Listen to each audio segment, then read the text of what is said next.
Hi, good evening, everyone. I'm JP Tong, and welcome to today's episode of Detox Your Mind. Throughout the last few weeks, as I was, doing workshops after the talk from 9 to 9:30, I noticed that there were certain topics that would actually gear towards today's topic, and I thought, hey, why don't I talk about it? So today's topic is about toxic relationships. Toxic relationships. Okay. So just in case you are not very familiar with what I mean by toxic relationships, a toxic relationship is defined as when you're in a relationship with anyone, okay, anyone at all, and you feel very drained every encounter. You feel that you are either emotionally, sometimes physically, or even psychologically abused. So, and it can be one party feeling this way, or it can be both parties at the same time. Okay, so that's what a toxic relationship is. That's how it is defined. Now, and toxic relationships can happen in families, all right? So it can be parent and child, or it can be siblings and or a relative, okay? Or and it can also appear in partners, intimate partners, business partners, with your friends at work, or even in school. So it's not just defined in just an intimate relationship, which many people think, oh, it's maybe between spouses or boyfriend girlfriends. Not necessary. As long as you have any kind of abusive relationship with anyone, that's deemed as toxic. All right, now, and this is a very, very interesting topic because I have met quite a number of people who are in toxic relationships, and I notice a certain trend. They they are somehow drawn into it, and no matter how difficult and how much suffering it is that they experience, somehow they find it very difficult to handle it, or in more serious cases, withdraw themselves from it. All right. So if you fall into any of these categories, do watch this program because I will shed some light uh, for you to have a good look at what toxic relationships are about, and also what are the steps that you can take to perhaps handle the situation. And in the worst scenario, what else can you do? All right. So before I continue, let's see who's here.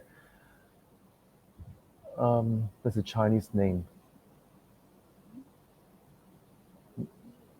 Lin Yingchen, is it? Hello. Thank you very much for joining. Sharon, Nancy. Hi Nancy. Hi Ziying. Agnes. Christine. Hi Sarah. Julie. Lily. Hi Jesse. Yiman. Peg. Lee King. So fun. And the rest of you whom are here, thank you very much for tuning in. All right. Now, so moving along. Oh yeah, as I'm talking, you can actually ask me questions, because I noticed some of you are new. As I'm talking, you can ask me questions, and I will stop and I will answer them for you. Okay. All right. So let's move along now. In toxic relationships, usually what happens is this: there are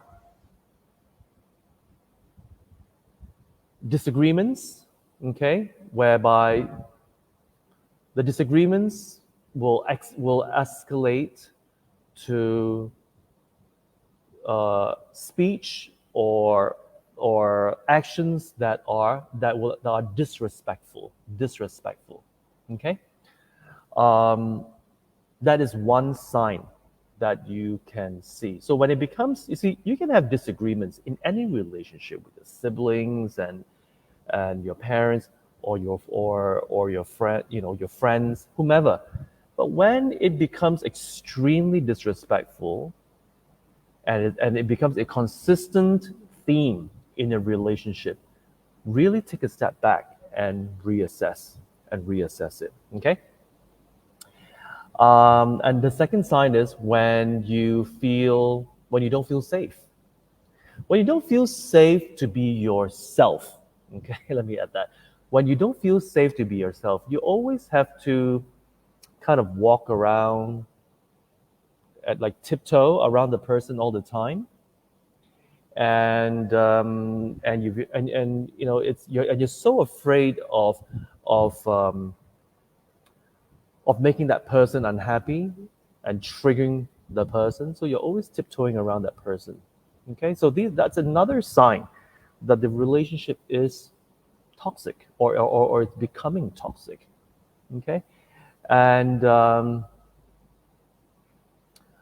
what else? And if you are a victim of the of the toxic relationship, you will feel that you lose your self-worth and you feel very insecure about yourself because the person always puts you down and makes you feel worthless, makes you feel worthless. Okay, so again, that these are signs to watch out. All right, and also the person, everything is about that person. Everything is about the person. So the entire world, the entire relationship revolves around the person, and you're expected to kowtow to their demands. You're expected to do that. Otherwise, that's where all hell breaks loose. Okay, so I'm going to go through with you what are the possible signs of toxic relationships.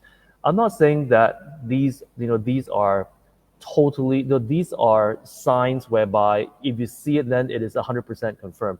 It is a combination, and I'll go and I will explain further. All right, so I'm just going to go through the different signs that you can actually read into it.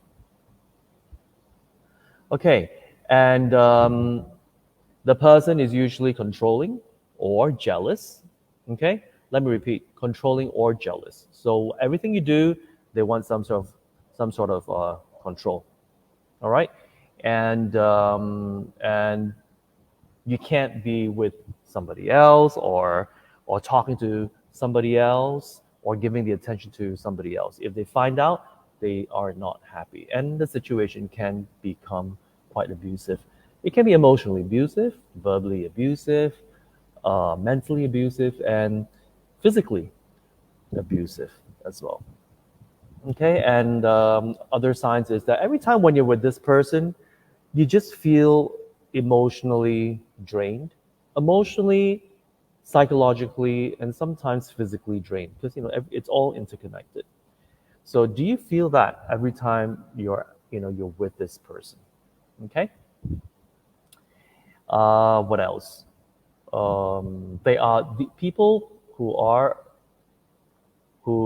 in toxic relationships, and the person who is actually making it toxic are also highly manipulative. And if you don't do what they want, they will give you that guilt trip. That it's all. That you're not. That you are this. You are not compromising. They always put you down, and they always know how to manipulate you and make you feel bad, and you just give in, although you do not want to do a certain thing. So they're highly skilled with doing that, and you end up just going with the flow because you're just too tired to handle it. All right. And what else? And somehow you just feel trapped in this relationship. You feel totally trapped in this relationship. um, and that is something that we have to look within uh, why you are holding on to these kind of relationships, why you're holding on. Okay, holding on can be, I'm not referring to cutting your, not, it's not necessarily that you cut your ties with the person, because if they are your family members, then it's very difficult to cut your ties. But I do know there are certain people who do cut their ties with their family member, because it's just too abusive, okay, and it's too toxic. And in order to save themselves and have some sort of sanity in their life, they have no other choice but to remove themselves from the family. Okay, so again, it's case to case basis, but there are a lot of times where I know of people who just want to just be physically be with the person who's creating this toxic relationship, and I'll talk about the psychology behind it later. Okay, um, and what else? And there's a thing called gaslighting. I'm not sure if you've heard of this term. Okay, so gaslighting is when you feel emotional about something, you feel unhappy about something, and this person whom you're in a toxic relationship in will actually tell you, "Oh, it's nothing." They'll try to nullify um, what it is that you are going through. Okay, that's called gaslighting. Oh, they'll say, "Oh, you're overthinking, you're overreacting," or they will sweet talk you after they have abused you physically or emotionally or even verbally, and somehow they'll make it up by being extremely loving to you, so that and you will feel, okay, I guess they're just having problems with their anger or whatever it is. So, and they kind of manipulate you to feel bad that that you actually are not okay with their behavior. Okay, so again, it's a kind of a manipulative way to nullify your emotions. That's called gaslighting. All right. So if you experience such a thing, then again, take a step back and observe and observe further. Okay? And there are many, many other signs. So I'm just giving you some to get you start thinking about it. All right? Mm, and because of these toxic relationships, a lot of times you'll feel depressed. You have anxiety issues. Some people lose weight. They lose their appetite. And because of all this stress that they're going through, the immunity system is compromised, and as a result of that, you will get, you may have increased risk of heart attack and stroke, and for certain people, they have insomnia. All right, and they just cannot sleep, um, and whatever they do, they can't really fall asleep, and if they do fall asleep, it's very light sleep, right? And these are all signs of when a person is going through a lot of emotional stress. Okay, so if you notice these kind of trends from people whom you know of, your family members or even your friends, then do look out, because most of the time people in toxic relationships do not like to talk about it, if right, because, well, for many many reasons. Okay, so now, and these people who actually create these kind of toxic relationships are because they themselves are narcissists. Okay, narcissists are people who think for themselves. They think for themselves, and that's it. So the entire world has to revolve around them. Okay, narcissism is a trait where you are, what do you call it? Where you develop. Okay, and it's usually because of what has happened to them when they are younger. When they're younger, um, maybe because they were deprived of emotional, of love, of emotional assurance, any kind of emotional support. They were put down, and as a result, somehow to protect themselves, they become extremely self-centered, that they have developed this kind of narcissistic um, personality. Okay, and as I'm talking about narcissistic personality, I'll be talking. This will be the topic for for next Saturday. All right. So if you're interested in this topic, log in next Saturday. Okay, and I'll talk more about it. So for people with narcissism, and I have noticed that with social media, I don't know whether you've noticed with the explosion of social media and how people are taking selfies, putting just promoting themselves, and the entire reality just revolves around posting selfies or weefies, and then expecting or looking forward to how many likes they get on social media. And it's become an addiction that um, they become a bit narcissistic without even realizing it. Okay, and that is something that many people are not aware of. So when I explain more next Saturday about narcissism, you think about it, because I observe people around me are becoming more and more so because of the culture. So if we're not mindful of the different habits that we are now adopting, it can it can skew towards a habit that will not be too beneficial for us. That's why being mindful is extremely important. Okay. Um, yeah, and there is another personality called codependency. Okay, codependency is where it's a dysfunctional relationship where a person is a caretaker and the other person takes advantage of it. Okay, and this kind of relationships are very, very common. So for certain people who feel the need to always take care of others, all right, and there's a psychology behind it, because the person wants to feel that they're needed all the time, to give them that kind of an assurance, then unfortunately there are people out there who will take advantage of it. So this is called codependency. All right, before I continue, I think there is a question here. Hi, Sharon. Can people who are narcissistic become better, perhaps through counseling or spiritual means, or is it something they will be for their whole life? Well, based on my personal experience and also based on what I have um uh, found out through the psychologists who specialize in narcissism, most narcissists, if not all, cannot change because it's been too extreme. It's been too extreme, and but they can fake it. Faking it means they can control their habit, but they cannot transform to a level whereby it is no longer a person. It is no longer a personality disorder. Okay,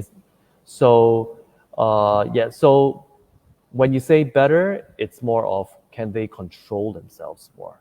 That's it. Okay, but they definitely will not transform the way we would like them to transform. Definitely not. All right, this is based on on the research that I've done, and the people whom I've met who are extreme narcissists.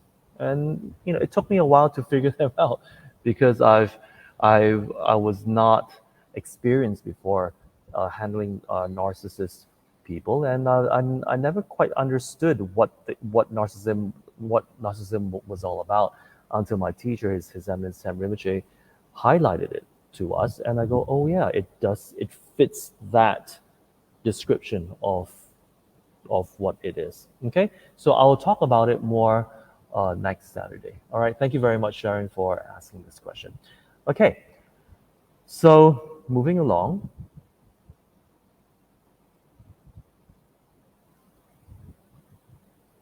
Okay, so again, why is it that there are these kind of toxic relationships? As I said, is because one or both. You see, it both. I have seen relationships whereby both people are as aggressive and as manipulative. So it's like fireworks all the time. Okay, so it's not necessarily one sided. It can be both. So and it becomes pretty interesting when that happens. So why? So why is the relationship so toxic? And as I said earlier, it's because they were emotionally deprived of love, attention, or perhaps they grew up in an environment where it was a norm. All these kind of toxic relationships in the family was a norm. So because that was a norm, they grew, although they do not subscribe to it or they don't like it, but because it is their norm, it is their environment, somehow they will continue that sort of behavior as they grow up into adults. Okay? For an untrained mind, when I say untrained mind, I mean people who did not, or who do not spend the time to train the mind to be mindful about their habits, okay, and to examine themselves, to self-examine themselves all the time. When you're not trained in that sense, or when you're not mindful in that sense, you will somehow uh, operate from your comfort zone, and that's what a comfort zone is about. Comfort zone is where you are in this environment that you are familiar with, whether you agree, whether you agree with it or not, but that's your familiarity. Okay, and that's how the mind works. Okay, so for some of you who are new here, yes, it can come as a surprise. It can come as a surprise. All right, so take a step back and really assess your life and how your mind works, and you will see a pattern that is brought forward from your early childhood years all the way to now. Okay, but once you start training your mind and being mindful, you can unlearn what you're used to and relearn so that you can adopt healthier habits. And because you adopt healthier habits, more positive habits, you will see your life change. Okay? Now, um, that is why I always say take the chill time. Okay? Take the chill time. The chill time is when you spend 5-10 minutes alone every day. As I always say, you don't have to meditate, because once I say the word meditate, people just kind of freeze, and they get really they are like, they just don't like the word meditation because they cannot sit still. So now I've coined the word chill time to replace meditation. So it doesn't matter. You don't have to sit in any position. Just sit comfortably anywhere in your house, on the sofa, anywhere, and just focus on something. So every morning when you have a cup of coffee or your tea or any drink that you are drinking, just focus on the drinking like this. And just keep focusing. Okay? Keep focusing, and that's what it is. And you can focus on whatever it is that is in front of you. The key here is to focus on something. And when you do that every day for 5-10 minutes, you will notice that you have a much better control of your mind. And when you have a much better control of your mind, you have much better uh, what do you call it? You have more clarity when you need to assess your mind. You have more clarity. You will be able to identify where certain emotions arise from. Okay, instead of being overwhelmed by your emotions of happiness or sadness, whatever emotions that you're going through, instead of being overwhelmed and clouded, when you have control of your mind, you'll be able to take a step back and ask yourself, oh, where's that coming from? And once you understand where's that coming from, then guess what? you'll be able to get to the crux of how your mind works. And why is it important? Then you can make better decisions. You can say, okay, I like where I am. Let's continue. Okay, I don't think this way of thinking, what do you call it? This way of thinking is beneficial to me, so I shall make it a point to slowly change the way I process my thoughts. Okay, so that is kind of the crux of of this detox your mind.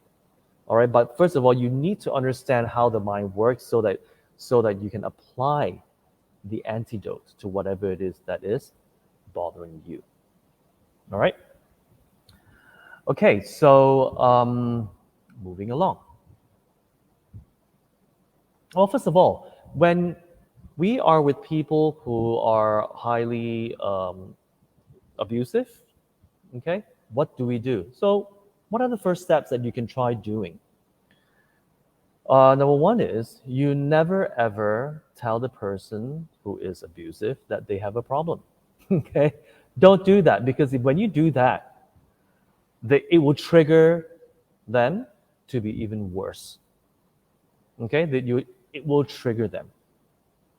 So never ever do that, and you can never criticize them. So whatever it is that they did that bothers you, when you criticize them again, they'll flare up even more. You see, you have to understand this.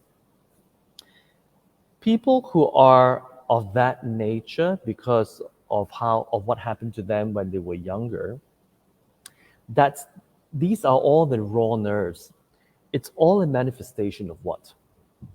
Of certain, like I said, neglect, emotional neglect, or they were abused, or they were in a toxic environment, and that is how they grew up. And it's a lot of unsettling feelings, emotions as they were growing up, although they hated it, but and they didn't know how to let go of it, so they harbor these kind of anguish and insecurity and violence or whatever it is that they have been seeing as they're growing up, and that is all in them.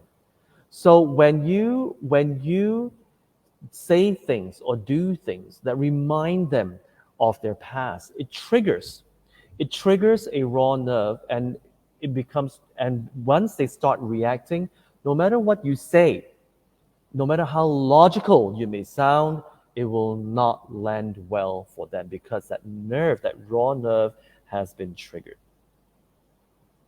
All right, so for those of you who have done that, I think you know what I'm talking about. So again, criticizing them is not the way.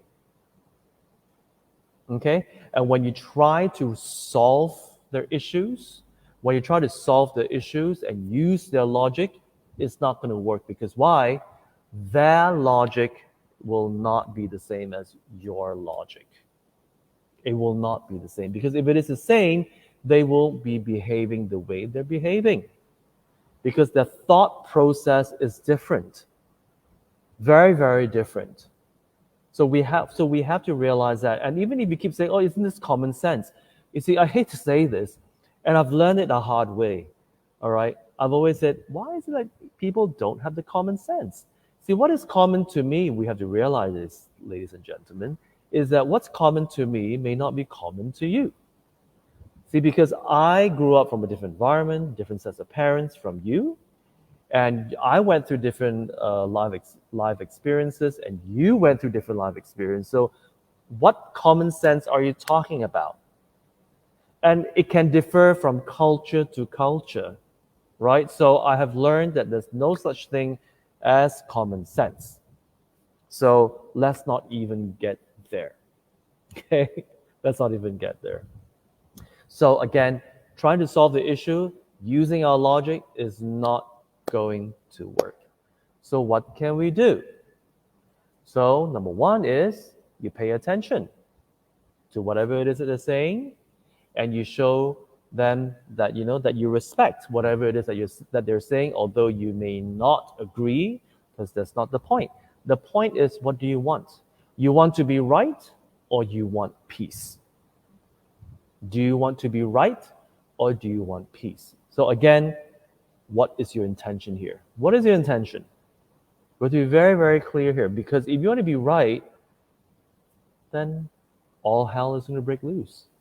Because that person wants to be right, you want to be right, it's never going to end. So let's go even deeper. You want peace, right? In any relationship, at work, with your friends, at home, wherever it is, we want peace.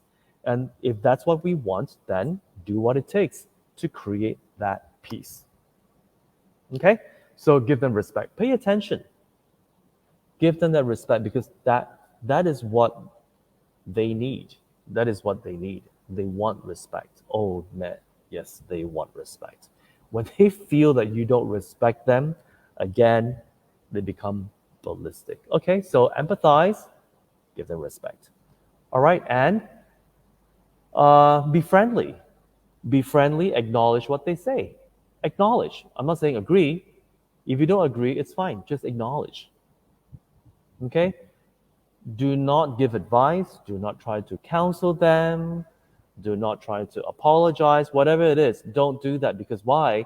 Later on, they will use this as an ammunition to get back at you. All right? Although you may not know how they're going to use it, but they will think of ways to use whatever it is that you say, and they'll get back at you. Okay? So, because don't forget, they are highly, highly manipulative. Highly. So what do? Well, you ask them, how would you like to resolve this? Throw the ball back to the court. Throw the ball back to the court. Let them take charge how they would like to resolve this. Instead of you trying to fix it, just be there, listen, empathize, acknowledge, give them the respect, and ask them how they would like to resolve this. All right? So that's the first step in if you want to save the relationship. Okay? If you want to save the relationship. Okay? So how willing you are to save the relationship will determine what steps to take. Okay? But the thing is, for any toxic relationships to truly, truly heal, or if you want to overcome or improve these toxic relationships, whoever is involved must be willing to change. It can never be one-sided. Both people in this toxic relationship must want to change. Otherwise, it's impossible. It's really impossible. Okay? And both parties must accept the responsibility. Okay? So acknowledge that the past behaviors have harmed the relationship. Okay? So again, acknowledging is the first step. And if either party finds it very difficult to even acknowledge, then how are you going to resolve? So once you acknowledge and say, yes, these behaviors really did not serve. Now what's next? Okay, so again, taking responsibility of past actions and behaviors is the first step to healing. First step. All right? And also, instead of blaming each other, you got to stop. You got to stop blaming. But to shift that energy towards understanding and learning. Understand and learn. For a person to be that toxic, they must have gone through certain issues in their lives that are unresolved. What really happened to them? That's something to find out. It's not what's wrong with a person, which we always like to say, but really, who we are today is what happened to us since the day we were born until now. And that is a more empathetic approach. Okay, because innately we're all kind and loving. It's just that we go through certain life, and certain people do not know how to regulate themselves through whatever traumatic experience that they went through. They don't know how to internalize it and make sense out of it. So because they were never taught how to emotionally have a resolution with their life experiences, it it kind of skewed them to have these kind of behaviors, and that's the sum of it. Okay, there are many variations, but it's pretty much that. Because why? We never went to school.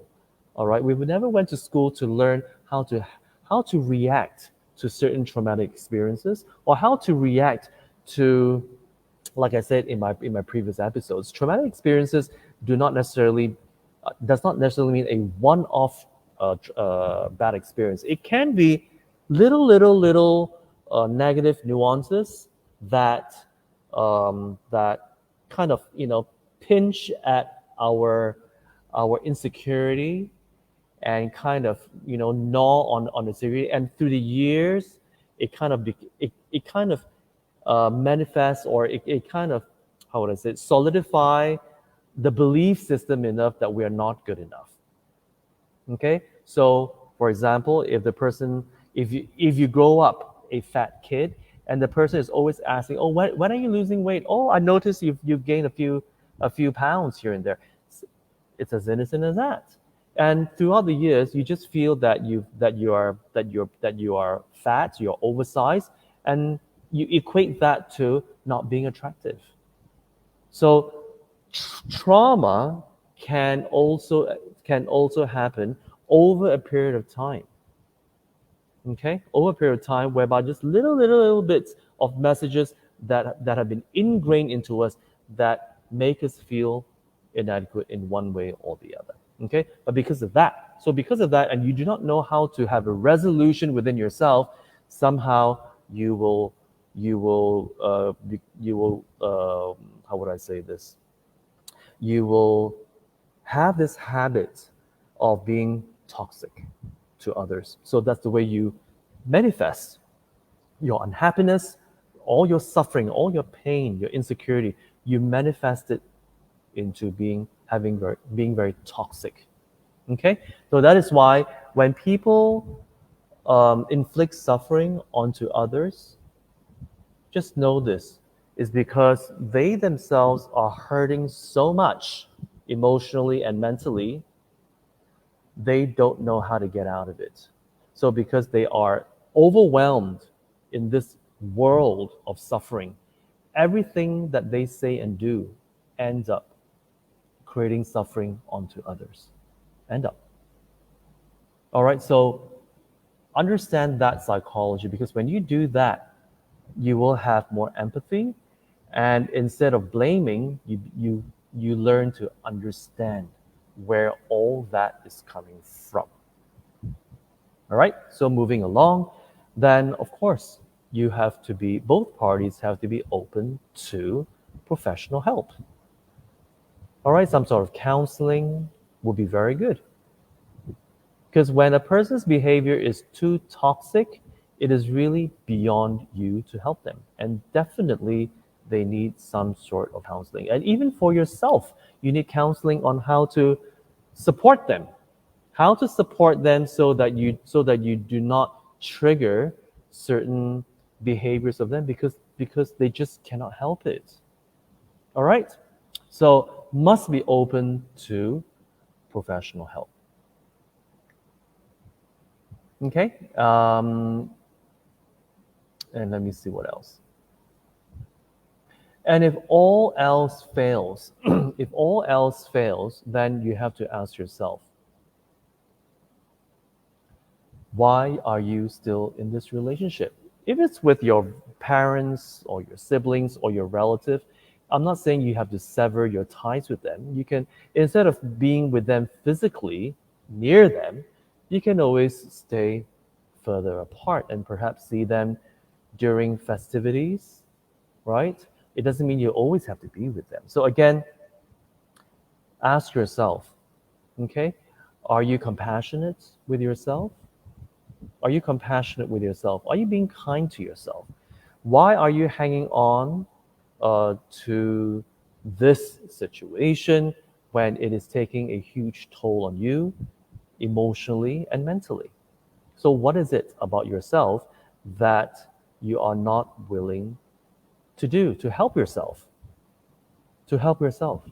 Okay, and again, like I said, based on my experience, a lot of people who hang on to these toxic relationships is because even they themselves have certain unresolved issues from the past, and they are reliving it. They are reliving it uh, and willingly stay in such a toxic relationship. I've seen it again and again and again. And for people like that, they definitely need some sort of professional therapy to make them see that if they cannot turn things around, they have to kind of walk out of it first, give themselves a break before they go to a place that is very deep, that is very dark, and it's not beneficial for them. Totally not beneficial for them. All right, so again, that's something that we need to ask ourselves. How willing are we to be kind to ourselves? Because a lot of times, we say, oh yeah, but this person, there's a nice side. Yes, they do have a nice side, but most of the time, it's the toxic side. So, and it is an issue. It is an issue that is most likely beyond us because we're not professionally trained. And even for professionally trained therapists, they may not be able to help them. And it takes years of therapy and counseling to be able to overcome certain serious personality disorders. And that is something we have to accept, no matter how painful it is. Okay? So, again, a lot of times we forget to be kind to ourselves. All right? So, something to think about. So, in conclusion, I've run out of time. So, in conclusion, what's the bottom line? The bottom line is, first of all, identify whether or not you are in any toxic relationships. Okay, if you can watch this program again after this live program, it will be recorded. You can watch it again, and you ask yourself all those questions, all the signs that I have uh, shared with all of you, and you ask yourself, because deep down you will know. Okay, and if you keep and you ask yourself, are you being kind to yourself by hanging on to a toxic relationship that you know is extremely toxic, and there's nothing you can do about it, and it just becomes worse and worse and worse and worse, and you don't help the person, neither do you help yourself. So what is it all about? So again, a lot of self-assessment needs to be done. um, and think about it. Think about whether or not it is something that you want in your life, and whether or not it is something that you want to do that will enable you to live your fullest potential and live your best life. Okay, that's something that none of us are here to judge, but for you to ask yourself. All right, so on that note, I thank you very much for joining me in today's episode on toxic relationship. Now, before we go, I would like to thank a few sponsors for today's program. The first sponsor is Lam Kok Nguyen and Family Dedication. May His Eminence capture time, return to KFR swiftly to turn the Dharma wheel again. Second sponsor is Lily Tan. Dedication. May we develop a clarity of mind and wisdom and always be blessed by the three jewels. The third sponsor is Chong Siu Kin. May we be free from hunger and discord. May suffering be transformed into peace. The next sponsor is Julie Koo, Dedication. Wish everyone is healthy and stay safe. The next sponsor is Anonymous, Dedication, dedicated towards all beings, liberation from suffering, and attainment of compassion, wisdom, and true happiness. And the last sponsor is Anonymous as well, Dedication. May Kechara continue to have resources to grow far and wide, and may everyone always be blessed with wisdom, kindness, and compassion. Thank you very much for your generous contribution, because with your contribution, it will help us pay bills to sustain and maintain our online programs. And if you would like to contribute, there is a link at the end of today's episode. At the caption, there's a link there we can click and you can make a contribution. Okay. Now, after this will be a workshop at 9:45, which is just a few minutes after this. From 9:45 onwards, I will have a workshop to talk with you via Google Map.